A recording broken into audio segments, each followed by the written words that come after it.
Hi, I'm Alex Udris, and welcome to tonight's Boldmethod Live Pro Pilot Edition. We're going to talk about an interview topic, which is mental math.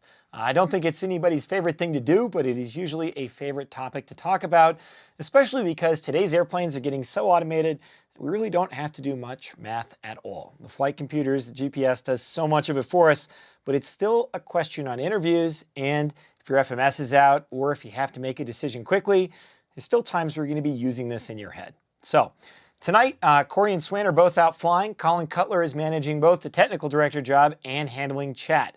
If you have any questions or you want us to go into more detail as I'm going through these explanations, throw that out there in the chat and we'll work it into tonight's presentation. Math is something that I think kind of confuses everybody, especially when you're under pressure.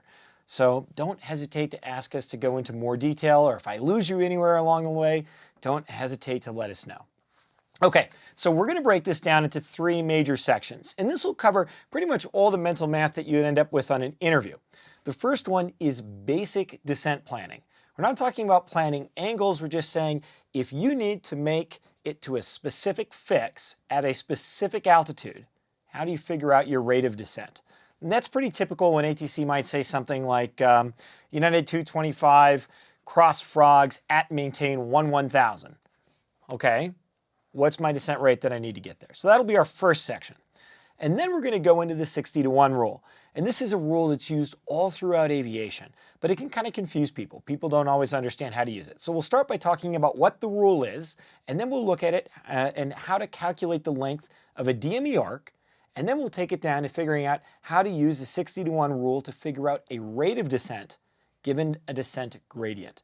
And that's pretty common when you're looking at a non-precision approach, even in the airlines. If you're going into Aspen, Medford, Oregon, these are air carrier serviced airports, but they have terrain around them, so you can't always get a precision approach, and you might have to calculate and fly a descent rate down to the runway. Okay, so we will start by going up to the iPad and taking a look at that first topic, which is just basic descent planning, mental math. Okay, so these are the three steps that you'll use when you're doing basic descent planning. And again, this would be one of those situations where ATC says, United 225, cross this fix at this altitude. And that's it. Okay, how fast do I need to descend? So the steps to figure this out, they're pretty simple. First of all, how much time do we have to reach the fix? Essentially, we're going to convert our ground speed into miles a minute. And when you're doing this in an interview, don't worry about being too precise. I try to stick into whole miles per minute. Again, it's an estimation. You're not supposed to be a flight computer. The cool thing to think about is we're thinking in multiples of 60. If you're going 60 knots, you're going a mile a minute. 120 is 2 miles a minute. You can double that, 240, now you're going 4 miles a minute. So really, you just want to kind of figure out how many multiples of 60. And sometimes people will go, the 120, it'll freak you out. Well, get rid of the 0. 12. How many times does 6 go into 12? 2. Okay, so, 6 goes into 18, 3. So 180 knots is 3 miles a minute. So that's the goal there. We're just going to figure out our speed in miles a minute, and then we're going to look at how many miles we need to go, and we're going to divide that by our miles a minute. So if you need to go 20 miles, you're going 5 miles a minute, it's going to take you about 4 minutes. Okay, back to the iPad. The second step is to figure out how much altitude you need to lose. And we're talking about rough thousands of feet. Luckily, it's in units of about 5,000. So, do I have to lose 10, 20, 25,000 feet? And then step 3, you're just going to simply take the altitude that you need to lose, you're going to divide that by the time that you have to get to the fix, and that gets you your foot per minute descent rate. Okay, so let's look at this in practice. And in this case, let me actually pull up the arrival so you can kind of see what that arrival looks like. This is the Thomson 7 arrival. It's not an RNAV arrival, and it's not a descend via arrival, but you could get some crossing restrictions. And it basically arrives into the Denver Metroplex from the Northwest Gate. So it's going to take you over the mountains. In this case, we're going to be looking at an aircraft that's crossing Goole on its way into Frogs. So let's take a look at that, and I'll give you a clearance. Okay, and you can see before I give the clearance, just so you can kind of get your bearings here, here we are at Gould. We're currently at 26,000 feet. We're going 300 knots ground speed. Keep in mind when you're doing this planning, ground speed's the number we're looking at. Okay, so ATC says United Flight 2325 cross frogs at and maintain flight level 200. Okay, so the first thing that I'm going to do, and I'm just going to note, you can see that frogs is right here, and we need to be down to flight level 200, which is the same thing as 20,000 feet. Okay, so step one, how fast are we going? Well, we're going 300 knots ground speed. And essentially, we want to divide that by multiples of 60, right? So you could take 30 divided by 6, and that's going to get you 5. So we know we're going 5 miles a minute.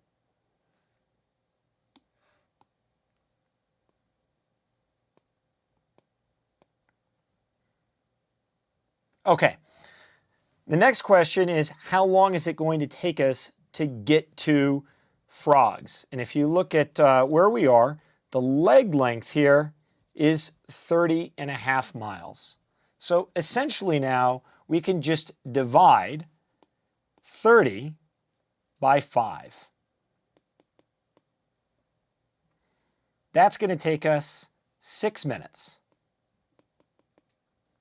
So it's going to take us 6 minutes to get from Gould all the way to frogs. Okay, so the next question is, oh, sorry, looks like we lost something there.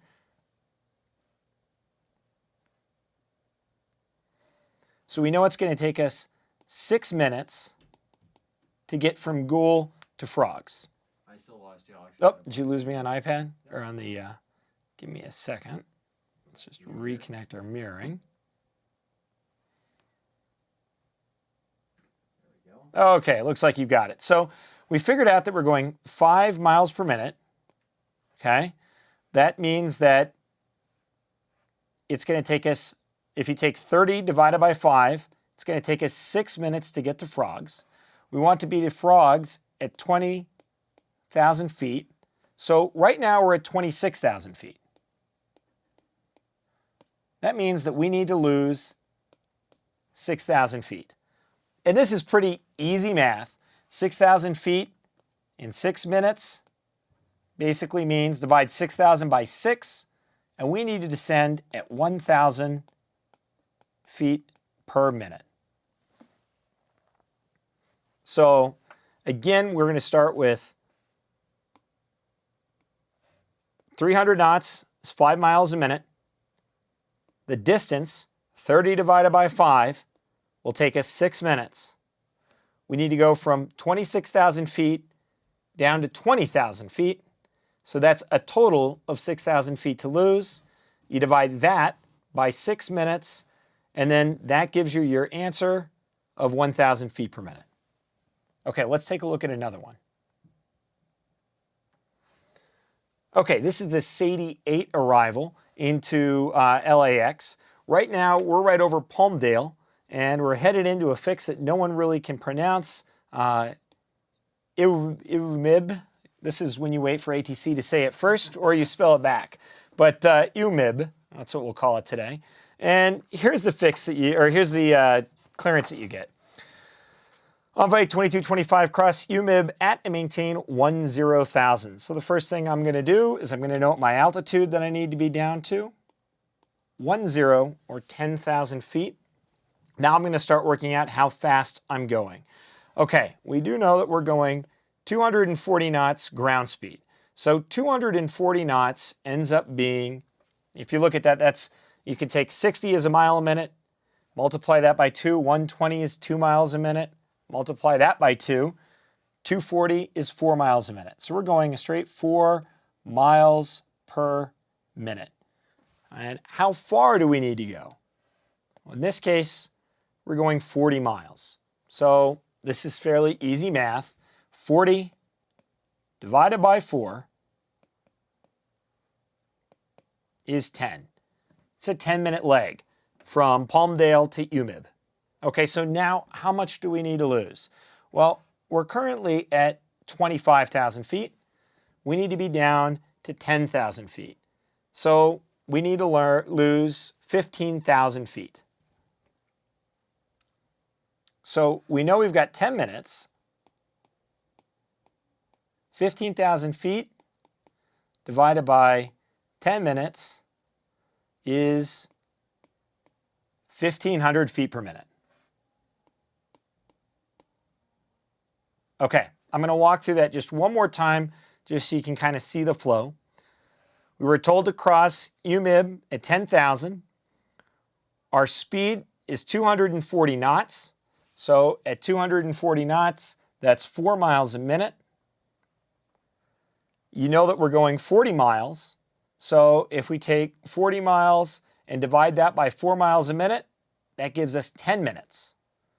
Okay, so it's going to take us 10 minutes. We need to go from 25,000 feet down to 10. So that's a total of 15,000 feet to lose. So 15,000 feet divided by 10 minutes is 1,500 feet per minute. Okay, let's walk through another one here. This is the Desert 2 arrival into Phoenix, I think. Yep, Phoenix. And we're just coming up to LJ at 21,000 feet, 300 knot ground speed. And a Phoenix approach says, water ski 2829, cross Corey at and maintain 1,000. Okay, so you can see Corey is right here. The altitude we've been given is 11 or 11,000 feet. Let's start by working out our time. So we know we're going 300 knots ground speed, which is 5 miles per minute. Again, you could take 30 divided by 6, it'd be the easy way, or 300 divided by 60, that gives you 5. So now we need to take a look at our distance. And in that case, we're going 25 miles. So again, some fairly simple math. 25 divided by 5 equals 5. It's going to take 5 minutes. Okay, we're going from 21,000 feet down to 1,000 feet. So we need to lose 10,000 feet. We're going to do that in 5 minutes. So 10,000 divided by 5 is 2,000 feet per minute. Okay, we'll walk through that one more time. We knew we were going 300 knots at 5 miles a minute. So that is 5 miles a minute. We need to go 25 miles. So 25 divided by 5, it's a 5-minute leg. We're going from 21,000 down to 1,000. So that's 10,000 feet to lose. We're going to lose 10,000 feet in 5 minutes, 2,000 feet per minute. Okay. So when you look at those, one of the things to think about is you go, okay, the math's not always going to work out perfectly. You're not always going to have 25-mile legs, and you're not always going to be going 300 knots. You might be going 310. 310 is about 300 knots. I'm not going to worry about that extra difference. I basically round the number to the closest miles a minute so that I can deal with whole numbers. It makes it very easy. And if you look at something like 28 miles, you can either take that up to 30. That would make sense. I always tend to round up when I'm doing this planning. And the reason is you don't want to be high at your destination fix. It's always better to descend a little faster and make it down early than it is to stay up high and make it down late. Okay, looks like we got a question. Yeah, I'm going to hop in here quickly, and I don't have it up on the screen, but we've got a good question here from Marco. He wants to know if we could explain quickly the factor used to convert knots of ground speed into miles per minute, how that works. Good question. So let's take a look at I'm going to go to a cleaner picture. I'm just going to go into ForeFlight here. Okay, and I'll just pull up a scratch pad. And that one's been scratched a lot, so we'll try a new one. Okay. Apparently we were drawing some isobars there. Okay, so to make this a little bit thicker and get back to white. Okay, so if you think about it, 60 knots equals 1 mile per minute, okay? And that's because there are 60 minutes in an hour, and 60 knots is the same thing as 60 nautical miles per hour. So a way you could look at this, 60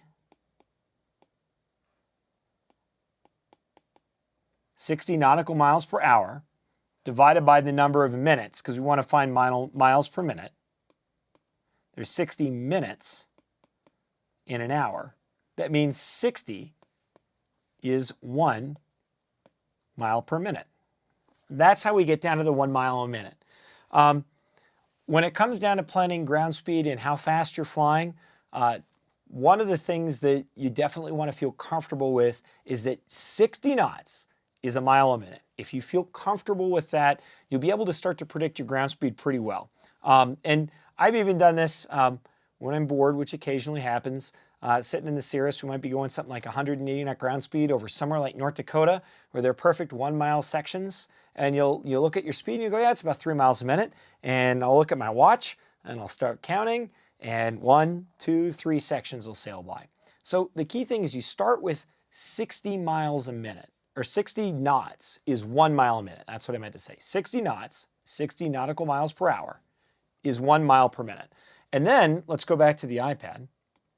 Now we just need to figure out, when we look at our ground speed, how many multiples of 60 are we? Okay, so typical ground speed for maybe a higher performance single engine airplane might be 120 knots. Okay, so we just divide that by 60. That will tell you your miles a minute. And again, some people get a little bit worried about, the 120 part.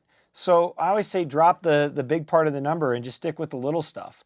That oftentimes makes it a lot easier. 12 divided by 6 is 2. Okay, so if you're flying a little bit faster, we're flying 180 knots divided by 60. Okay, so 18 divided by 6 is 3. We're 3 miles a minute. And when you really think about that, if you think about an instrument approach, and that's where this really gets even more important, you use it to calculate your descent rate on an instrument approach. Even a Category C airplane, you're typically going to be between 120 and 140. So that'd be a turboprop, Dash 8 or something like that. And even turbine aircraft will find themselves in Cat C or just coming up on Cat D. So, when you look at 120, 2 miles a minute to maybe 180, which would be 3 miles a minute, that's what your ground speed's going to be. And again, when I'm doing this math, I try to stay really simple. 90 is between 60 and 120. It's halfway in between. And a lot of Cessnas fly at 90. A lot of single engine training aircraft fly at 90 knots indicated. When the winds are light, it's about 90 knot ground speed. 90 is 1.5 miles a minute. But when I'm doing mental division, dividing by half numbers can be a little tough. These days, we all have calculators with us, and you could pull that out, and that makes it easier. But if you're trying to do it all in your head, some people struggle when they're dividing by half numbers, so I just say stick to the whole numbers. Makes it a little bit easier. Okay, let's take that. We've talked about miles a minute. We're going to use that with the 60 to 1 rule. And this rule is used all throughout aviation. I mean, everywhere. And it's because essentially the 60 to 1 rule says at a 1 degree slope, and in aviation that means 1 degree up, okay? It's going to be 60 units horizontally for every 1 unit vertically. So let's take a look at that. I'll pull that up and show it to you.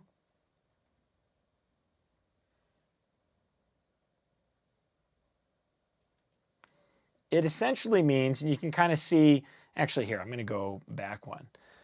What it means is, we'll start with this. It means that on an arc, okay, so this is 1 degree. You can see what we've got here is essentially 1 degree of arc, okay? At 60 miles out from the station, 1 degree of arc is going to translate to 1 mile. So essentially, this distance that you see right here, that's 1 mile when you're 60 miles away from the center of the circle, okay? So if we take that in by half, at 30 nautical miles, that same 1 degree is going to take up a half mile. If we get into 15 miles, okay, 1/4 of 60, that 1 degree of arc ends up being 1/4 of a mile. And if you think about 15, and you've done any instrument flying with DME arcs, DME arcs kind of tend to be around 15. Sometimes they're 11, sometimes they're 17, but we see a lot that are kind of in the 15-mile range. And when you're flying a transport category airplane, you typically don't fly the 9-mile arcs. They're a little bit too tight. 15 is pretty common on those procedures. So what we found here is a 15-mile arc, each degree is 1 mile. So a common airline question that you'll get on an interview for a major as well as possibly a regional. They're going to show you a DME arc and they're going to say, how long is this arc segment? And the key thing is to figure out, okay, are we at 15? Are we at 30? Are we at 60? I would round to one of those. How many miles wide is each degree of arc? And then convert that into distance. So let's take a look at that. I'm going to jump over to ForeFlight for this.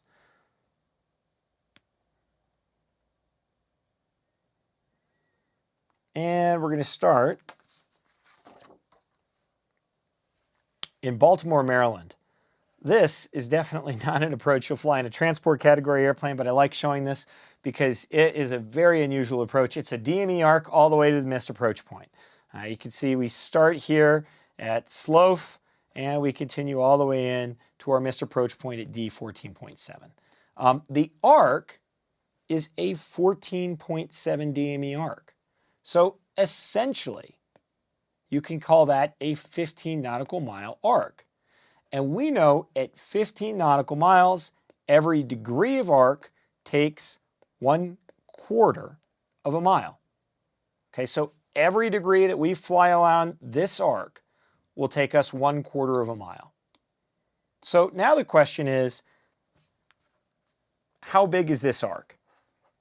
So if we take a look at the radials, from 334 to 068. 060.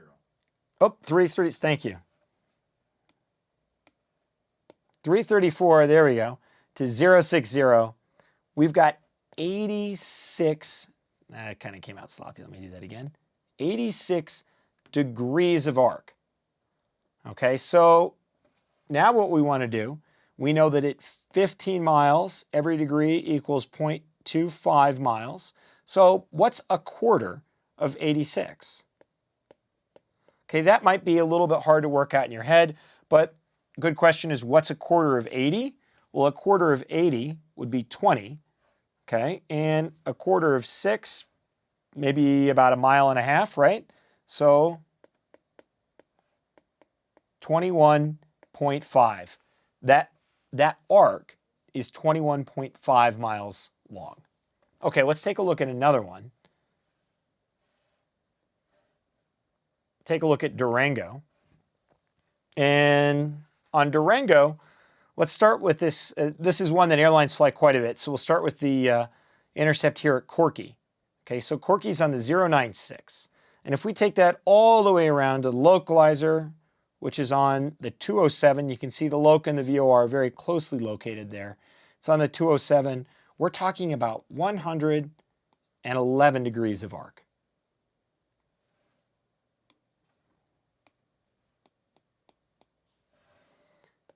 It's a 14 DME arc. So again, I'm just going to call that 15. We know that at 15, every degree covers 1/4 mile along the ground. Okay, so now the question is, what's 111 times 0.25? What's 1/4 of 111? And again, if the math kind of starts to get, especially during an interview, if you're nervous, just break it down. 1/4 of 100 would be 25. Okay, and 1/4 of 10 would be 2.5. So add 25 and 2.5, you get 27.5. And so if you're flying this arc right here which is 111 degrees,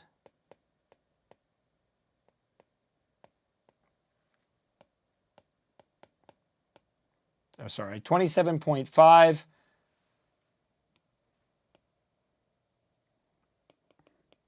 miles long, nautical miles. Okay, let's look at the other side. Here we're going from 272 to 212.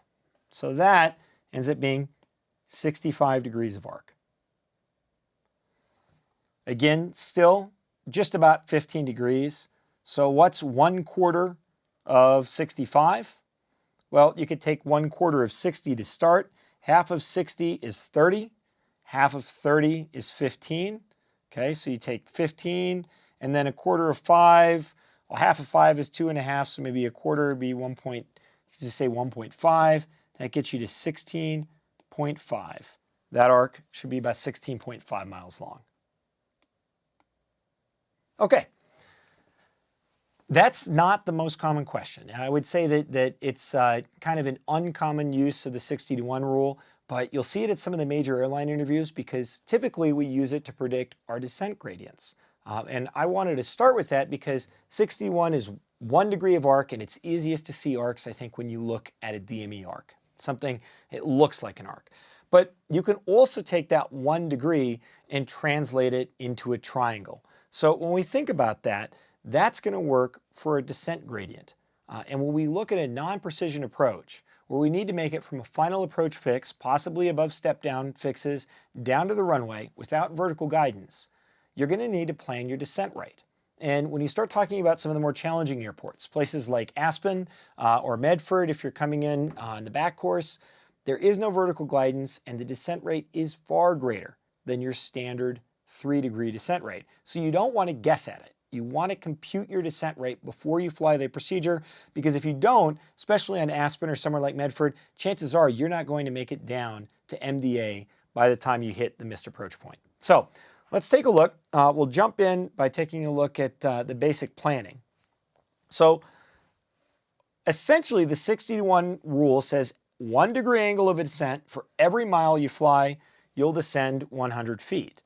And that's because if you think about it, let's draw this out, okay? What they're basically saying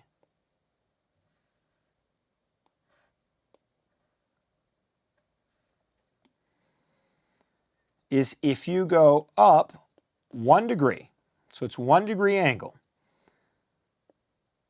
you'll go over 60 and up 1. Okay, so now if you start to think about that, if you go over 600, you'll go up 10. If you go over 6,000, you'll go up 100. And that's where this really starts to apply, because a nautical mile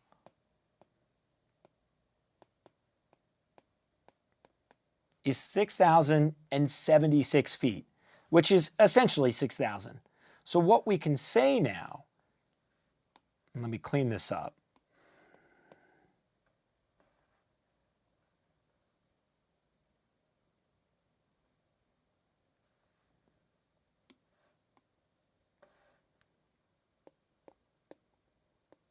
For every nautical mile,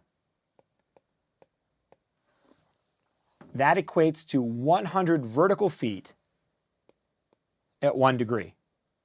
Okay, so if you needed to climb at a 1 degree climb gradient, every mile you need to climb at 100 feet.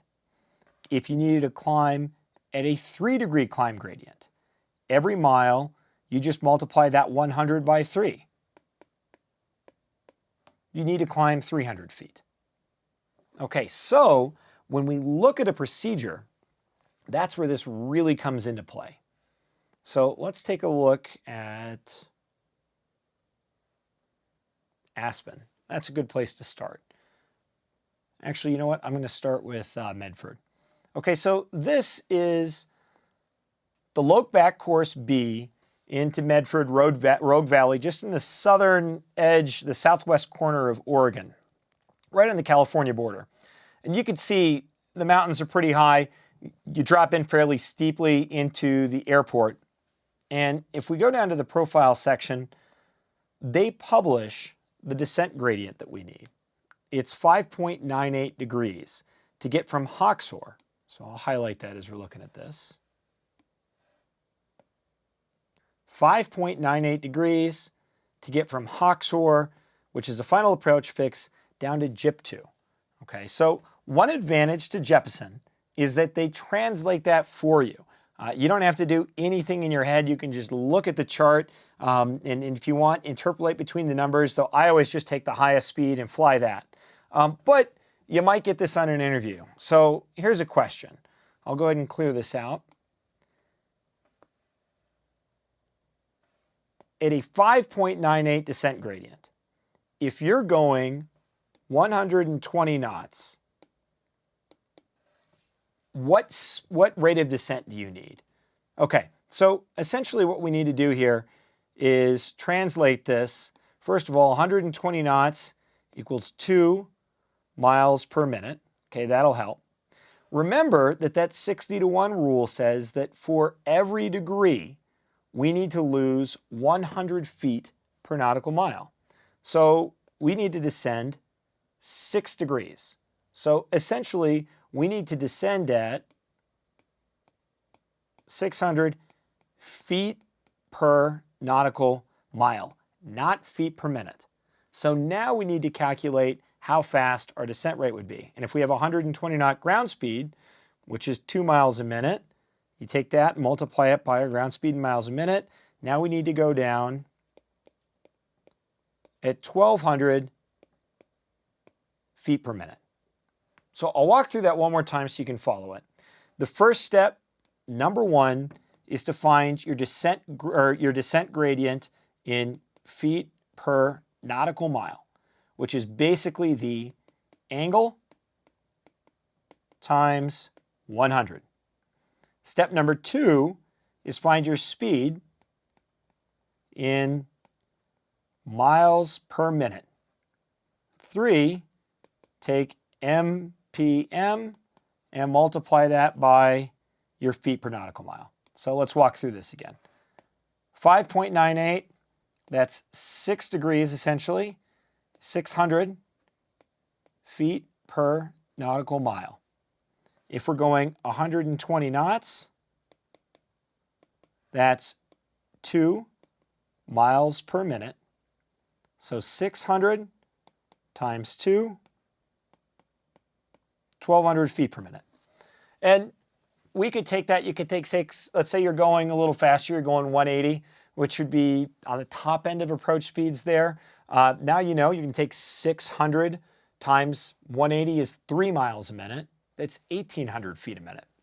And you know, the interesting thing about this is that when you're looking at these, planning out that descent rate, you could quickly figure out, hey, there's no way I'm going to be able to make 14, 16, 1,800 feet per minute on the arrival. And so maybe this isn't a procedure that you can fly. In fact, this arrival into Medford, there are a lot of aircraft that cannot get down to the MDA from the final approach fix. In fact, if you're not flying a turboprop or a piston engine aircraft, it's tough. And in the winter, even in a piston, because of that steep descent rate, if you're turbocharged, you can end up with some cooling problems.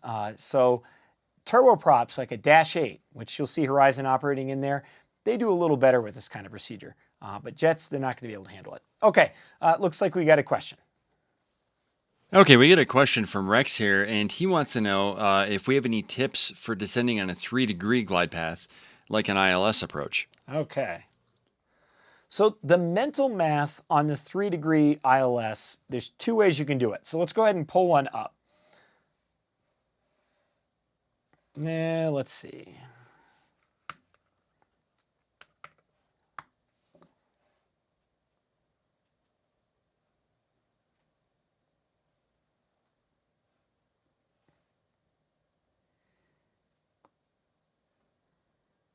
Okay, so Eugene has a perfect 3-degree glide slope. You can see it is a perfect 3-degree glide slope in here. But if you don't have that published, how would you figure out what your descent rate is? So we have 2 general rules. Okay, you can take your ground speed and divide that by 2, and then add a 0 onto the end. So let's walk that through. If my ground speed is 120 knots, divide that by 2, 60, and then add a 0 onto the end, 600 feet per minute. Okay, so, and this is easy, especially if you're going kind of funny numbers. So let's say your ground speed on a final, maybe your VREF today is 140 knots. Divide that by 2, and then add that 0 onto the end. So now it's 700 feet per minute. The other thing that you can do is take your ground speed times 5. And some people find this really easy to do as well. So both formulas work the same way. It's just two different ways to look at it. So if you have 100 knots ground speed times 5, 500 feet per minute. Okay, and you could also divide 100 by 2 is 50, and then add a 0, 500 feet per minute. That's the way that you would figure out either one of those. And you can always confirm that if you take a look at the Jepson table. You'll notice that the math isn't quite right. The Jepson comes up with 531. And that's because the 60-to-1 rule, it's an approximation. It really is not 6,000 feet, it's 6,076 feet in a nautical mile. And so when you really work out the math, every nautical mile at 1 degree is 106 feet up.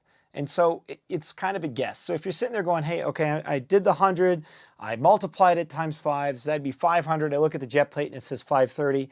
Yeah, because the rules that we're using here are approximations. They're not exact, but they're close enough. And the reality is when you look at it, you know, you're off by 30 or 50 feet per minute. You got to be really good to hold a 50 foot per minute descent rate. Okay, looks like we have another question. Okay, we're going to throw this one out here and see if we can work through this. So back to the descent planning on the arrivals that we were doing. Michael Hill wants to know, with that descent planning that we did, if you can work it backwards, if you want to meet a restriction, but you want to do it at a predetermined descent rate. Like say, for instance, you want to do a descent at 2,000 feet a minute or 1,000 feet a minute, something like that. Absolutely. And you sure can. So let's go ahead and do that. We'll go back to that first one. Let me pull that up. Thomson gives us lots of room. And so, yeah, we'll stick with, why don't we actually say they say Cross Ridge? Okay, so that's over here. I'll switch to blue so you can see it. And we'll just kind of mix this up a little bit. Okay, and so let's say they tell us to cross ridge. I don't know. Colin, what do you think? Give me an altitude. Maybe 10,000? That's going to be pretty low. You're going to be in the rocks. That's true. So I would say they wouldn't say that. Maybe 18,000 or higher. Okay, let's say, well, let's just say we'll stick with a 200. So they say cross ridge at 20,000. So we know we need to lose 6,000. And let's say we want to do that at 500 feet per minute. And keep in mind, in a turbojet or a pressurized airplane, your descent rates can be a little bit faster because the ears don't pop as much. In a piston, we do try to keep our descent rates to 500 feet a minute because it's more comfortable on passengers' ears. And so that's an issue that when you think about descent planning in a jet, you know, you can descend down to 1,500 feet a minute and people aren't going to notice it as much as they would in a piston because the pressure change isn't there. But let's say we want to do this at a straight 500 feet a minute. So let's go back to the iPad. So 6,000 feet at 500 feet a minute. So essentially, it takes us 2 minutes to lose every 1,000 feet. Okay, so then you would just multiply 6,000 times 2. Okay, or so 6 times 2 really, and that means it's going to take you 12 minutes. Okay, so now let's say we're going at 5 miles per minute. Okay, so 5 times 12. And again, if you're really stressed out in an interview and your mind is just not clicking, break it up. 5 times 10 is 50. 5 times 2 is 10. So that would be 60 miles. You need to start your descent 60 miles away. So that's how you could figure that out. Now let's walk through the same thing. It may be more of an airline rate of descent. So we still want to crest ridge at 20,000, right? We need to go down. There was a lot of zeros there. Let me do that again.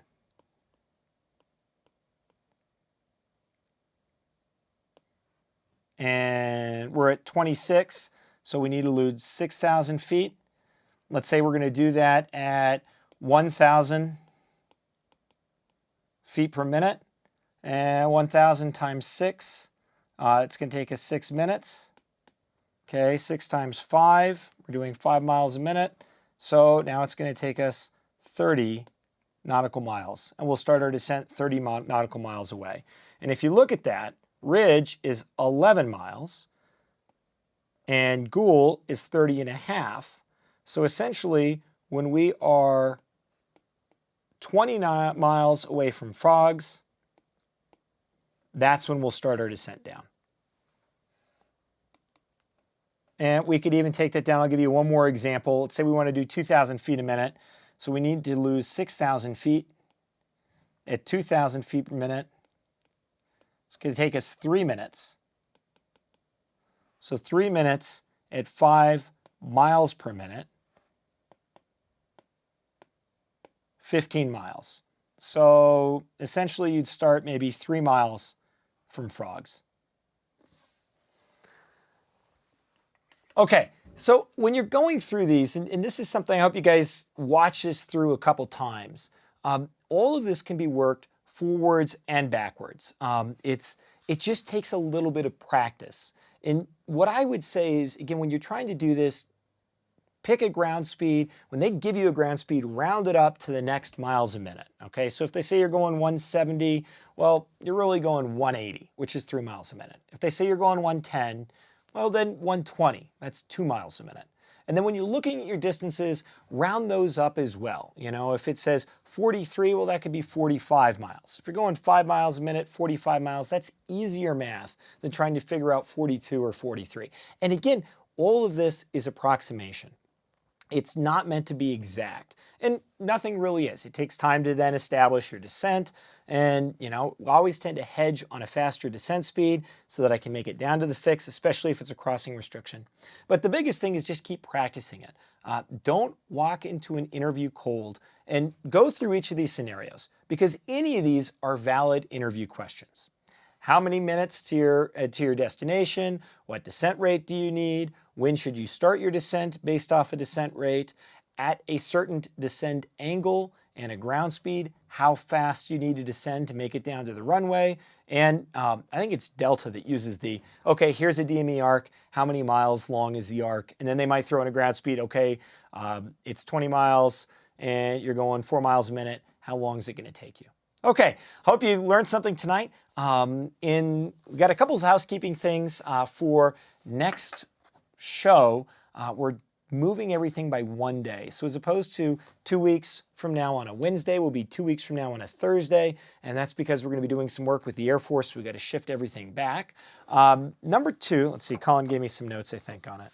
All right, maybe not. Number 2, there's a link in the description to put in your comments and suggestions. So if there's anything more that you'd like to hear or learn about, let us know. We really appreciate that. And number 3, there is only 1 more month to enter the AOPA sweepstakes for that Cub airplane. It's a Super Cub on floats, right? That's right. Yep. Super Cub on floats. So even if you want to be a professional pilot, it's always kind of fun owning your own airplane. I would definitely enter that sweepstakes. You never know what you could be flying next. Thanks for tuning in tonight. Have a great night.